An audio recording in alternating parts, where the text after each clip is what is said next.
The Palestinians in Lebanon, an estimated 10% of the population that has virtually no legal standing whatsoever, close to 500,000 people living in a country that helped draft the 1948 Universal Declaration of Human Rights, denied virtually every basic civil freedom.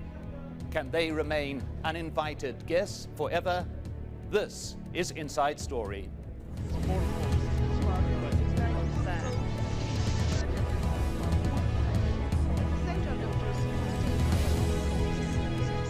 Welcome to the special edition of Inside Story from Beirut. I'm Mike Hanna. In what they called the Nakba, or Great Catastrophe in 1948, some 120,000 Palestinians fled their homeland and came to Lebanon.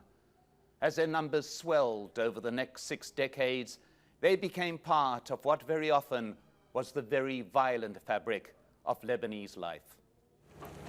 When it was driven out of Jordan in 1970, the Palestine Liberation Organization set up a virtual state in exile in Lebanon.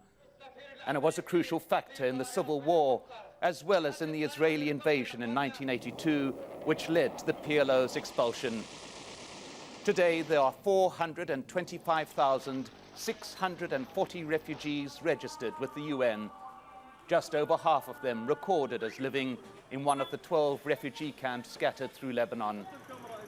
In these areas, the Palestinians are to an extent self-governing, although the perimeters remain under Lebanese security control. But events at the Nar el-Bared camp 3 years ago are still fresh in the memory. Then it took the Lebanese army 3 months to put down a rebellion by the militant Fatah al-Islam group. And though the group was almost completely non-Palestinian, it confirmed in many Lebanese eyes the perennial security threat posed by the camps. But of even greater importance, perhaps, the potential political threat of the Palestinian presence. Some 500,000 predominantly Sunni Muslims whose political participation would disrupt the finely balanced confessional system in which positions of power are proportionally reserved for representatives of Lebanon's 18 religious groups. And underlying this continuing tension between refugees and the host country is a simple fact. There would be no debate over Palestinian rights in Lebanon if they had the right to return. The prime question then is how to provide Palestinians with social and economic rights while protecting Lebanese sovereignty and the concept of the right to return. With me to discuss these issues, Ambassador Khalil Makawi, who until recently was the head of the Lebanese-Palestinian Dialogue Committee, Ambassador Abdullah Abdullah, the Palestine Liberation Organization representative to Lebanon, and Nadim Shahadi, an associate fellow at London's Royal Institute of International Affairs. Welcome to you all. Thank you. Abdullah, you were recently taken up your position here, very recently. Before that, you were serving as head of the political committee of the Palestine Legislative Council. So let's begin with you with a rather unique view on what is the view of the Palestinian leadership of this matter? We believe that our people who are present in Lebanon are on temporary basis. They are guests. We're working hard at all levels to secure the solution of the Israeli-Palestinian conflict, where the right of return, which is one of the inalienable rights of the Palestinian people, will be implemented. And those Palestinians who are living in this country, in the refugee camps, will be able to return to their home and to their country. Khalil Makawi, though, the idea of return very distant, if not improbable at present. What is the interim position? As it is very well known, our mission as LPDC, which is the Lebanese-Palestinian Dialogue Committee, which I had the honor to preside for the last 4 years, was until the Palestinians are able to exercise their right of return according to Resolution 194. It's our duty, we in Lebanon here, to give the Palestinian a decent life, and at the same time requesting the Palestinian to also respect the sovereignty of the country. So those are the two pillars of the policy of the government of Lebanon, to give the Palestinians residing in Lebanon decent life. When I say decent life, because the conditions of the 12 camps, as you mentioned, are unacceptable anymore. Morally and physically, really, this is something could not be sustained anymore, because we firmly believe that as long as the Palestinians are living in this deprivation and this in misery, they are a threat to the country. So if we improve the conditions of the Palestinians until they return to their homeland, we are doing a service both to the Palestinians from the human point of view and also serving the peace and security of the country. Nadim Shahari, we have a unique situation here because you do have a situation in which the refugees effectively have no country of their own. They are stateless refugees living in a sovereign state. This is a unique position and carries with it real attendant problems, does it not? Well, it's not unique because it's the same in other host countries that have Palestinian refugees who are not citizens of but I think one of the really complex issues is that this is not related to statelessness or nationality, in the sense that Palestinians who left Palestine have rights, like the right of return mainly, whether they have a nationality or not, in the sense that if they have acquired a Lebanese or a Canadian or a Jordanian or a British nationality in the meantime, it does not deprive them of their rights. And also the other important fact which the Lebanese government realizes, and which is becoming a much more accepted fact, that these rights are not dependent on the economic conditions, that you do not have to be destitute to have these rights. These rights, you can be very prosperous and live in a very comfortably, and this does not deprive you of such rights. So these are the sort of questions that are being grappled with when you mention the conflict between the right of return, the having a dignified life, and Lebanese sovereignty, and all these. These are serious conflicts that are being resolved conceptually, and the conceptual resolution of them is as important as the actual implementation of these improvements. Well, let's just look at the reality of the Palestinian life on the ground. Lebanese labor law is based on reciprocity. In other words, if your citizens are granted work in another country, then theirs can work in the same sectors in your country. Palestinians are regarded as stateless, hence there can be no reciprocity. For many years, Palestinians have been barred from working in literally dozens of sectors. For example, they cannot take the vast majority of jobs in either the medical or engineering fields. They cannot legally work as guides, mechanics, painters, marketing representatives, or Arabic food chefs, to mention just a fraction of the jobs from which they are barred. The Lebanese Ministry of Labor lists 4 jobs open to Palestinians: midwife, financial brokerage firm owner, roving photographer, and land surveyor. However, even these positions require a work permit that is exceedingly difficult to obtain. Khalil Makawi, we're looking at a situation where not only are people stateless, but they are jobless as well. Is there an awareness of this within the government of the host state? Well, I don't think they are jobless, as you rightly explained, because in 2005, the Minister of Labor at that time issued a decree allowing Palestinians, which were barred, as you said before, to work in so many jobs, except those categories which, as you mentioned, needs reciprocity, which are the professional jobs. But Palestinians today, they are working in more than 50 jobs in the country. But as far as the reciprocity is concerned, this is something that we, as I said, we have to go to Parliament because it is by law. We have to change the law in Parliament so that we can allow the Palestinian refugees in Lebanon to be able to also work in the professional jobs. Having said this, this does not mean automatically that they can exercise work in the professional jobs, because it goes also to the syndicates of these jobs, whether they will accept them as members. I mean, not every doctor, if it is not registered and accepted in the bar, in the medical association, he cannot work in Lebanon. So this is something on the card that hopefully in the future that we can go to Parliament and allow the Palestinians the right to work even in the professional jobs.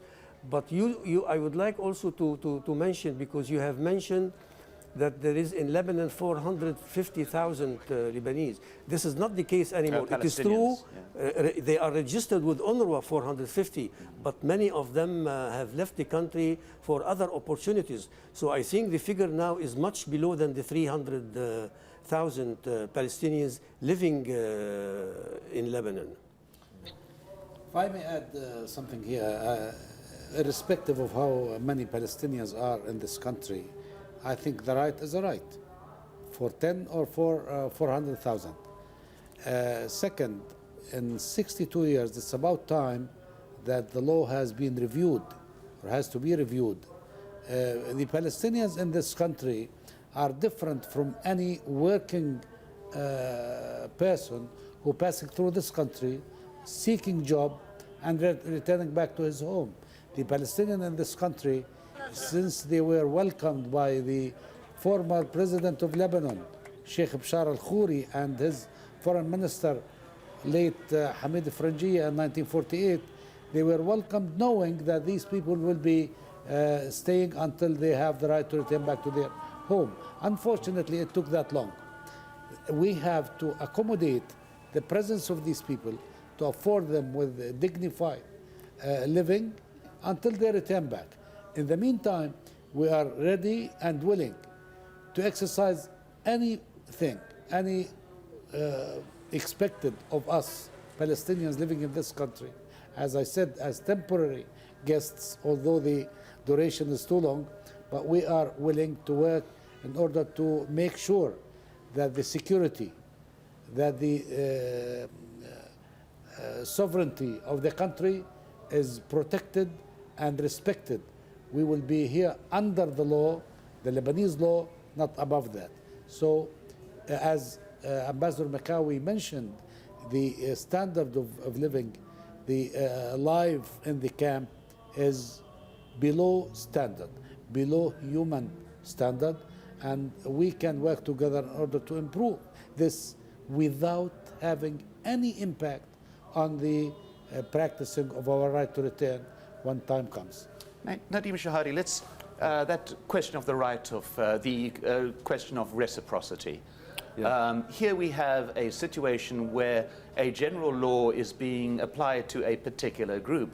That is part of Lebanese labor legislation, which applies to all, is also being applied to a group that doesn't in a way have any backup to it, that is refugees. Do you think that there should be an exception in the case of refugees from a labor law that applies to all? Certainly. I mean, and this is the policy of the Lebanese government, as I understand it. It's to adjust this anomaly to improve the situation and the conditions on. But there are a lot of misunderstandings about the labor law and about the labor conditions of the Palestinians in Lebanon, and it's very important to have the proper socioeconomic studies to understand what the impact of such changes are in order to facilitate the changes in the law. In fact, the reciprocity itself will be resolved instantly once there is a Palestinian state. So that's one thing to bear in mind, and it really only applies to certain jobs, not to all of them.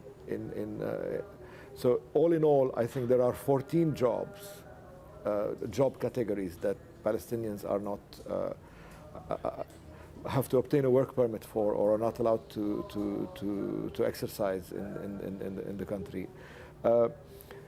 And this requires a change either in the status of Palestinian refugees, which is that they would be considered, according to Lebanese law, as having the same rights as citizens, and this is one of the recommendations of the Arab League, or you need to make an exception. And both are legally complicated in the political atmosphere in the country.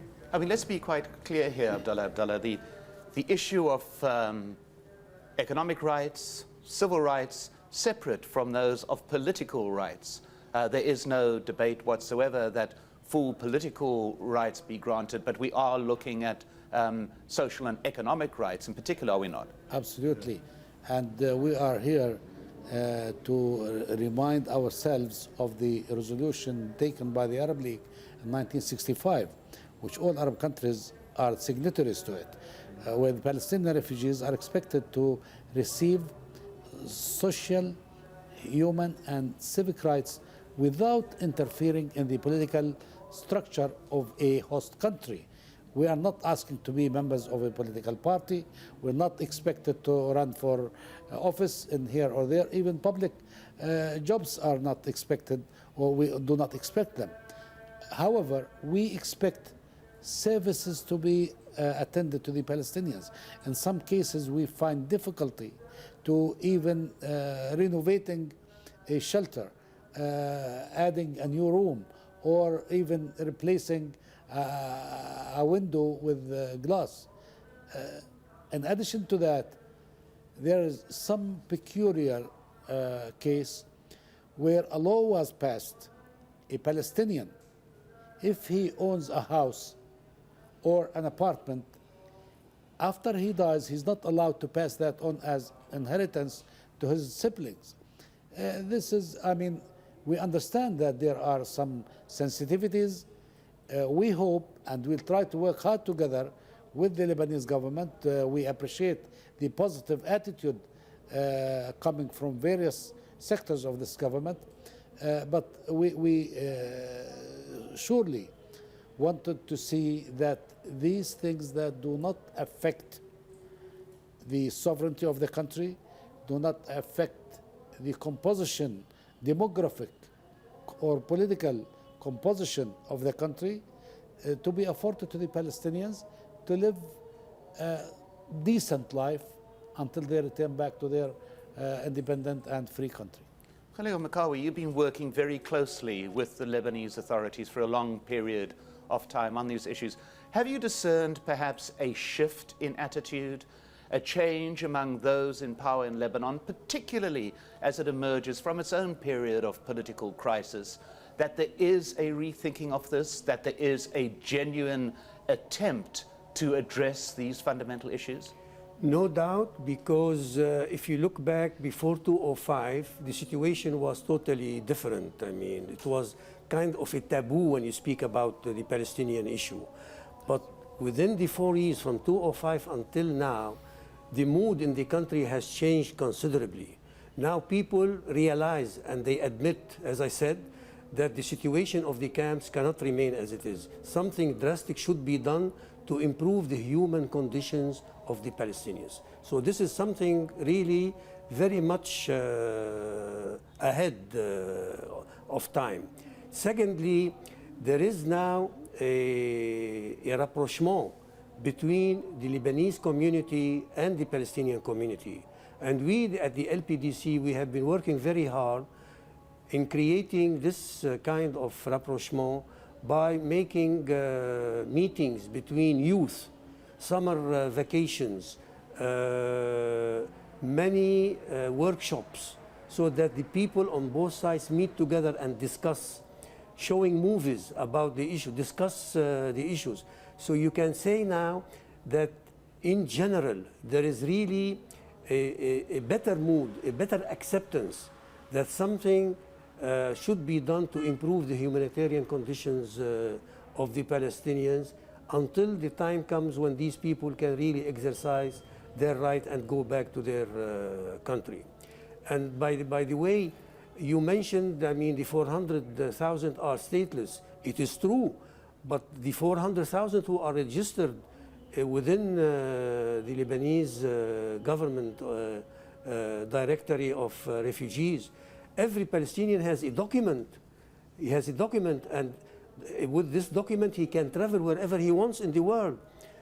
More than 90,000 documents, travel documents, were issued to Palestinians to travel. That's why, I mean, so many people left the country for a better opportunities abroad. Some of them, they go and come back also. So they are not really completely stateless, as you mentioned. Stateless in the sense of international law. They don't have a nationality now recognized by the international community. But in each country where they live, in the host countries, they have documents in their hands, and they are treated like other citizens of the host country. Nadim Shahadi, we've heard very much of what should be done, what can be done, and can it be done? I must add in this respect, with high appreciation of the work of the joint Lebanese-Palestinian coordinating committee in this country, dialogue in this country. They did tremendous work in the past 4 years, and this is a testimony of how far we can go when we meet together, when we debate issues, when we discuss the troubles facing the Palestinians. This is why I will take this opportunity from this forum to once again renew our wish, to revitalize, re-innovate of this dialogue committee, joint Palestinian-Lebanese, in order to better the lives of the Palestinians in Lebanon until the time when they leave. Nadim Shahadi, let's talk nuts and bolts here. What specifically can be done very quickly to radically improve the lives of Palestinians living in Lebanon? Well, a change in the law can be a very simple process. It's the simple acceptance of Arab League protocols of 1965, the Casablanca protocols, which Ambassador Abdullah mentioned, would solve most of these legal issues. The challenge is to get this acceptable politically, because Lebanon has you have to pass things through parliament, you have to lobby for things. Any legal change is a complex affair. And it is also a challenge within the Palestinian community, who are also divided on some of these issues. It is wrong to represent this situation as a Palestinian versus Lebanese conflict. It's the Palestinians who live in Lebanon are divided along the same lines politically as the Lebanese are, and there are two agendas, which is a healthy phenomenon. I mean, it's a democratic country with freedom of speech where people can express their agendas, but it's a question of getting a consensus on all these issues amongst both the Palestinians and the Lebanese, and the inter-Palestinian dialogue is probably as important as the inter-Lebanese dialogue, and probably more important than the Lebanese-Palestinian dialogue as such in terms of... Well, on that note, that brings us to the end of the show. Thanks very much to our guests, Ambassador Khalil Makawi, Ambassador Abdullah, and Nadim Shahadi. Thank you very much, gentlemen, for joining us. And thanks to you, too, for watching us. If you have any questions, queries, or comments, then email us at insidestory@aljazeera.net. From me, Mike Hanna, and the whole team here in Beirut, goodbye for now.